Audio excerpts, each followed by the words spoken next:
के जोशीमठ से विकास, जोशीमठ की जो स्थिति है, हालांकि कार्रवाई शुरू हो चुकी है बिल्डिंगों को गिराने की, लेकिन मौसम के कारण अभी इसमें ज्यादा समय और लगेगा, प्रशासन की तरफ से कहा जा रहा है। क्या कुछ ताजा जानकारी विकास? प्रीति, बिल्कुल। देखिए, मैं इस वक्त मौजूद हूँ जोशीमठ के सबसे प्राचीन और जोशीमठ के जोशीमठ बनने की जो कहानी है, दरअसल आज से 2500 साल पहले जब स्वामी शंकराचार्य महाराज यहाँ पहुंचे थे, तो इसी कल्प वृक्ष के नीचे उन्होंने एक गुफा में तपस्या की थी, जहां एक ज्योति उनको प्राप्त हुई और उसके बाद उनको ये प्रेरणा मिली। उस ज्योति के नाम से ज्योतिर्मठ की स्थापना हुई। आत्मानंद महाराज जो हैं वो मेरे साथ मौजूद हैं, यहाँ इस मंदिर में रहते हैं। साथ ही कुछ महिलाएं भी हैं जो यहाँ मंदिर में भी रहती हैं। और आसपास में किस तरह से आज, क्योंकि संक्रांति का त्योहार है, इस त्योहार से भी किस तरह से देखते हैं। सबसे पहले गुरु जी आपसे जानना चाहूंगा कि जो मंदिर है ये सबसे पुराना है, यहाँ भी दरारें देखी गई है, कैसे देखते हैं? भाई, दरारें तो जगह जगह पड़ रही है, लेकिन सरकार को ये मालूम है एनटीपीसी होने के कारण, जो एनटीपीसी की टीम हम लोगों के गांव के वालों को, जो यहाँ के रहने वालों को सूचना नहीं गई। और जो एनटीपीसी के ब्लास्टिंग होने लगी, जब ब्लास्टिंग हो गई तो तब हमारी जमीनें फटने शुरू हो गई। तो ये सरकार का काम है कि एनटीपीसी को इसको पहले से योजना करना चाहिए, लेकिन सरकार हमारे को दिखाना नहीं चाहती और गुप्त रूप में इसको प्लेन्स करना चाहती है। तो ये सरकार की जो टीम है, ये हम लोगों को भविष्य के बारे में नहीं बताना चाहती। लेकिन गुरु जी, एक चीज और जानना चाहूंगा। देखिए, मेरे साथ महिलाएं थी, मैं आपसे जानना चाहूंगा, आज संक्रांति है और जिस तरह से लोग धूमधाम से त्योहार को मनाते हैं, लेकिन इस वक्त डर बहुत डर है। अब ऐसे डर है कि बनाए कि नहीं, हमारे दिली उत्साह नहीं जा रहा है, क्योंकि हम तो ऐसी स्थिति में है कि कहीं मकान टूटी, कहीं कुछ जा रहा है, कभी कुछ जा रहा है। इससे हमको बहुत डर भय पैदा हो गया। हमारा त्योहार नहीं माना जा रहा है, क्योंकि हम यहाँ के मूल निवासी लोग हैं। हमारे यहाँ पर बद्री विशाल है, हमारे यहाँ पर नरसिंह भगवान है, हमारे यहाँ पर आदि गुरु शंकराचार्य के मंदिर है। इसको छोड़कर हम कहाँ जाए? कैसे हम त्योहार तो कैसे मनाएंगे जैसे, पर हम भविष्य काल में हम कैसे हमारे बच्चे रहेंगे, कैसे हम अपने दिल को शांत करेंगे कि इस तरह से तुम इस तरह से रहो। क्या होगा? हम कहीं जाएंगे, कहीं हमको एक कमरा मिलेगा, क्या होगा? हमें इतनी स्वतंत्र भूमि है हमारा उत्तराखंड की भूमि, हम अपने भूमि को छोड़कर कहीं जाएंगे? हम कहीं नहीं जा। सरकार से निवेदन है कि पूरा हमारी व्यवस्था किया जाए, जिससे एक चीज और मैं जानना चाहूंगा। देखिए, आज संक्रांति और आप इस मंदिर में आए थे, लेकिन सबसे पुराना ये मंदिर भी है, यहाँ शंकराचार्य ने इसकी स्थापना की थी। अब वो मंदिर जो है वो भी दरक रहा है। देखिए, बड़ी बड़ी दरारें आ रही हैं, तो ये जो मंदिर है, कहीं इसका अस्तित्व भी तो खतरे में नहीं है? क्यों नहीं है? सब खतरे में, सब खतरे में। हम भी ऐसे डगमग हो रहा, हमारा शरीर, हमारा बहुत उत्साह का त्योहार है, पर कैसा करे? हमारी सारी जनता, जोशीमठ की जनता डगमग हो रही है, कहाँ जाए, क्या करें? इसमें सरकार हमें जरूर हमारा जोशीमठ का ध्यान दे कि किस तरह से हम लोग बाहर रह सकते। वहाँ नीचे नहीं रह पाएंगे, क्यों? हम यहाँ स्वतंत्र भूमि में है, हम यहाँ पर रात है, हमें तो बहुत स्वतंत्र भूमि है। ऐसे भूमि हम कहाँ से लाएंगे? हमसे सरकार से निवेदन है कि हमारा जोशीमठ बचाने की कोशिश करो, जिससे हम अपने देवी भूमि में रह पाएंगे। देखिए प्रीति, सभी ये बात कह रहे हैं कि जो हमारा देव बिल्कुल बचे, ये हमारी प्राथमिकता है। इस वक्त ज्योतिर्मठ मंदिर में है, यहाँ सब लोग हैं, और यहाँ की जो शंकराचार्य हैं, यहाँ की जो व्यवस्थापक है, उनसे भी हमने बातचीत की, तो वो भी यही कह रहे हैं कि सबसे पहली प्राथमिकता यही है कि यहाँ भगवान बद्री विशाल भी नरसिंह मंदिर में बैठते हैं, तो उनसे बस वो यही दुआएं कर रहे हैं कि जो शहर की हालत है, जिस तरह से शहर दरक रहा है, उस पर भगवान बद्री विशाल कृपा करें और ऐसी स्थितियां ना बने। बिल्कुल, चूंकि देखिए आपने भी लोगों से बातचीत की है और अभी इन लोगों का भी कहना है और साफ तौर पर इनकी बातों में वो दर्द झलक रहा है। विकास, अभी चूंकि होटल मलारी इन अभी और ज्यादा समय लगेगा उसे ध्वस्त करने में, मौके पर किस तरीके की तैयारियां की जा रही है, और साथ ही साथ अगर आपने बातचीत की होगी, तकरीबन कितने दिनों का और समय लगेगा?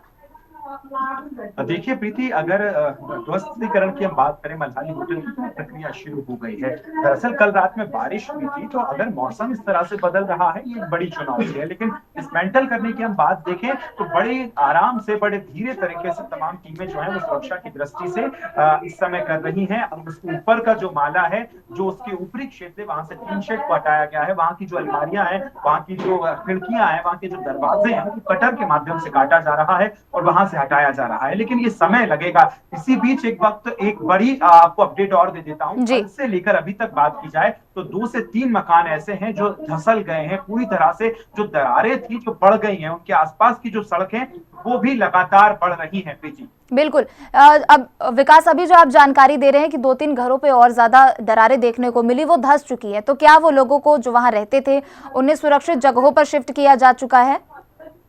जी बिल्कुल प्रीति, देखिए सभी को राहत केंद्र जो बनाए गए हैं जो ऑरेंज जोन में है, जैसे रेड जोन जो है वहां पर बहुत ज्यादा दरारें जी। हैं, उनको वहां से निकाल दिया गया है, खाली करा दिया गया है, तो उन मकानों में दरारें हैं। लेकिन आज का अगर बड़ा अपडेट आपको बताऊं प्रीति, तो सबसे बड़ा अपडेट यही है कि आज स्वास्थ्य मंत्री धन सिंह रावत खुद जोशीमठ पहुंचे हैं। उनके साथ प्रदेश अध्यक्ष भी महेंद्र भट्ट भी पहुंचे हैं और उन्होंने ये बताया कि हम लोगों से यही कह रहे हैं कि जिनके मकानों में बड़ी दरारें हैं वो यहाँ से अभी खाली कर दें, राहत केंद्रों में पहुंच जाएं। जो एक दीर्घकालिक व्यवस्था है वो बनाई जाएगी। सरकार लगातार ये कोशिशें कर रही है, लेकिन लोगों का दर्द है। लोग जो अपने आशियाने छोड़ रहे हैं, उस छोड़ते वक्त बहुत गुस्से के साथ उनकी संवेदनाएं जो है, भावनाएं वो इस समय उत्कर्ष पर है। गुस्सा जो है, आक्रोश उनमें देखा जा रहा है, क्योंकि इतनी जल्दी इतनी आसानी से किसी का सपनों का घर जिसमें पीढ़ियां गुजारती हैं वो छोड़ना आसान नहीं है। बिल्कुल, चूंकि देखिए लोगों की बातों में उनका दर्द भी झलक रहा है, कई भाव सारे नजर आ रहे हैं, और ऐसे में जो नोटिस उन घरों के बाहर चस्पा किया गया है कि अब आप उस घर में नहीं जा सकते हैं, वो आपके लिए सुरक्षित नहीं है, रहने योग्य नहीं है, तो जाहिर सी बात है लोगों की परेशानियां, दुख और भी ज्यादा बढ़ जाती है इन चीजों को देखकर। जी बिल्कुल, आपने सही कहा, क्योंकि देखिए ऐसे में लोगों को वहां से निकाला जा रहा है, क्योंकि अब जो रेड जोन है वहां उसके आसपास, हालांकि मलारी होटल की आप बात कर रही हैं प्रीति, तो वहां पर पूरा जो वो एरिया है उसको घेराबंदी उसकी कर दी गई है। ना वहां किसी तरह की गाड़ियां जा रही हैं, क्योंकि ना सिर्फ मल्हारी होटल बल्कि उसके सामने की जो मुख्य सड़क है उस पर भी एक बड़ी सी दरार आ गई है। उस बड़ी दरार के चलते वहां यातायात जो है और जो वाहनों का आवागमन है उसको भी बाधित कर दिया गया है। पूरी घेराबंदी की गई है, पहले बैरिकेडिंग की गई, एसडीआरएफ एनडीआरएफ की टीमें वहां मौजूद हैं। आसपास के जो होटल्स हैं उन घरों को खाली करा दिया गया है। और अभी बड़ा अपडेट यही है कि मौसम जो है वो लगातार कल रात में भी खराब हुआ, कल बारिश हुई ऊपरी इलाकों में। कल अगर शाम 3 से 4 बजे की मैं बात करूं तो बर्फबारी तेज हुई थी, उसका असर भी देखने को मिल रहा है। तो लोगों में डर ये है कि पिछले 8 दिन में ये लगातार जो जमीन धसक रही है ये अगर और बढ़ती है तो ये चिंता का विषय है प्रीति। बिल्कुल, चूंकि अभी तक 185 परिवारों के 657 लोगों को सुरक्षित जगहों पर शिफ्ट किया गया, और हालांकि ये भी पॉसिबल नहीं हो सकता है कि इतने बड़े पैमाने पर लोगों को एक साथ जगहों पर शिफ्ट करना, तो जगह जगह क्या कुछ राहत केंद्र बनाए गए हैं विकास, जहां लोग रात्रि विश्राम कर सके, आने वाले दिनों के लिए कुछ अपना समय वहां बिता सके? जी बिल्कुल, देखिए राहत केंद्र जो है वो कई सारे बनाए गए हैं और जो सुरक्षित स्थान है वहां पर बनाए गए हैं। कल रात जब हिंदी खबर की टीम अर्धरात्रि में वहां पहुंची थी तो डीएम से भी हमने मुलाकात की थी। डीएम उनके साथ खाने पहुंचे थे और डीएम ने ये बताया कि देखिए लोगों को किसी तरह की असुविधा ना हो, इसके लिए प्रशासन और स्थानीय जो प्रशासन है वो पूरी तरह से मुस्तैद है। डीएम खुद रात में पहुंच रहे हैं, लोगों के साथ खाना खा रहे हैं, खाने की गुणवत्ता को देख रहे हैं। तो ऐसे में बहुत महत्वपूर्ण हो जाता है। लोग जो राहत केंद्रों में पहुंच रहे हैं, देखिए उनमें गुस्सा आया। हमने जब उनसे बातचीत की तो बहुत ज्यादा लोग रो रहे हैं, बिलख रहे हैं, चीख रहे हैं, क्योंकि डर है बहुत ज्यादा। लेकिन एक सकारात्मक पहल ये है कि प्रशासन, डीएम और जिस तरह से कमिश्नर की बात की जाए, बड़े जो प्रशासन के आला अधिकारी हैं वो वहां पहुंच रहे हैं, लोगों को समझा रहे हैं। साथ ही कुछ जगह ऐसी भी है यहाँ पर प्रीति, जो सामाजिक संस्थाएं हैं वो भी यहाँ पर मौजूद हैं। वो यहाँ लोगों को खाना देना या और सारी जरूरतों का सामान है वो भी यहाँ बांट रहे हैं,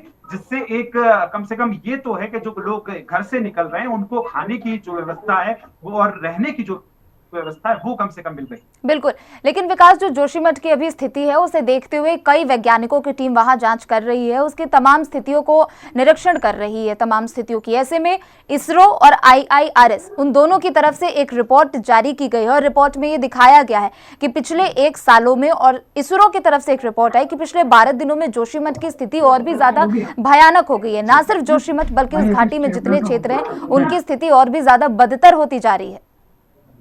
बिल्कुल, प्रीति देखिए, हम जिस वक्त यहाँ मौजूद है ज्योतिर्मठ में, इस मंदिर की पूरी जो व्यथा है, जो पूरी हाल है, जो पूरा जिस तरह से ये मंदिर दरक रहा है, उसको लेकर हमने बात की। और यहाँ पर CBRI जो रुड़की की संस्था है, उनके 40 जहाँ यहाँ पर इंजीनियर्स पहुंचे हैं, जो बारीकी से निरीक्षण कर रहे हैं क्या कुछ यहाँ बदलाव देखा जा रहा है, जमीन किस तरह से धंसल रही है, क्योंकि मंदिर बहुत महत्वपूर्ण है। और सबसे जो अगर हम कहें इतिहास में, और सबसे ज्यादा महत्वपूर्ण इसलिए भी क्योंकि लोगों की आस्था यहाँ से जुड़ी है। शंकराचार्य यहाँ मौजूद थे, तो लोगों की धार्मिक भावनाएं हैं, तो उनसे भी हमने बात की। अब से कुछ ही देर बाद एक पूरी एक्सक्लूसिव तस्वीरें जो है, वो इंजीनियर्स की टीम क्या कह रही है, पिछले 3 दिन में क्या कुछ पता है, वो भी आप हिंदी खबर पर लगातार दर्शक देखेंगे। तो अभी का अगर हम देखा जाए, टीम से बात की, टीम ये लगातार कह रही है कि पिछले 3 से 4 दिन में ये जो दरारें हैं वो बढ़ रही हैं। हालांकि अब अगर सरकार की तरफ से किया जाए, तो सरकार की जो टीम है वो भी यहाँ पहुंची थी, और खुद मुख्यमंत्री ने यहाँ तमाम टीमों से बात की है। और आज जब स्वास्थ्य मंत्री यहाँ पहुंचे, प्रदेश अध्यक्ष पहुंचे, तो वो जो स्थानीय रिपोर्ट है,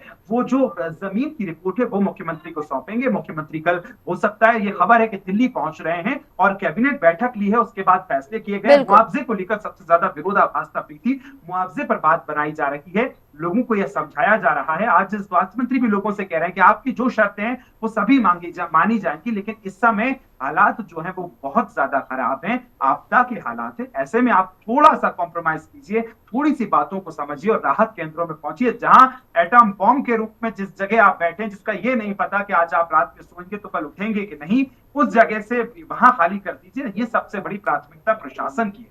बिल्कुल, प्रशासन, सरकार, ये तमाम सभी लोग समझ चुके हैं कि आपदा बहुत बड़ी है। ऐसे में आपदा को देखते हुए लोगों को जान माल का नुकसान ना हो, इन तमाम चीज़ों की सुनिश्चित भी की जा रही है।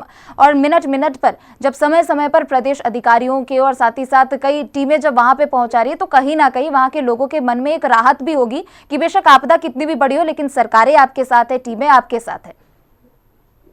जी बिल्कुल, बेशक प्रीति। देखिए, ऐसे में क्या है, जब आपदा का वक्त है और लोग भावनात्मक रूप से बड़े उत्साहित हैं, क्योंकि गुस्सा बहुत ज्यादा है, आक्रोश बहुत ज्यादा है, ना सिर्फ वो हाल ही की सरकारों पर, बल्कि लोग तो ये भी कह रहे हैं कि हमने कई सरकारें देख ली, चाहे वो 1976 का वाकया हो, 2003 का वाकया हो, 2021 का वाकया हो, तमाम सरकारें रही, पर किसने क्या किया, वो ये कह रहे हैं कि हमने तो लड़ाई भी लड़ी है। देखिए, यहाँ एक समिति है, उत्तराखंड बचाओ संघर्ष समिति, उसके संयोजक और अध्यक्ष से हमने बात की, तो वो ये कह रहे हैं कि हम तो पिछले 20 सालों से लड़ाई लड़ रहे हैं, कोई हाल ही की घटना नहीं है कि 2-4 दिन में तब जो है वो पूरा जोशीमठ खत्म होने को आ गया है। लगातार शुरू से चीजें थी, पर कुछ ऐसी भी हैं जिसको नजरअंदाज किया गया है, और लोग, वो वैज्ञानिक ये कह रहे हैं कि जो आपका विकास था वही विनाश का कारण आगे बन रहा है, और उसका कारण आपको जोशीमठ में देखने को बिल्कुल विकास। लेकिन अपडेट अगर मैं आपको दूं, तो ना सिर्फ जोशीमठ में, बल्कि कर्णप्रयाग में भी अगर बात की जाए, तो कई मकान ऐसे हैं जहां बड़ी बड़ी, ठीक है विकास, मैं लौटूंगी आपके पास, मैं लौटूंगी।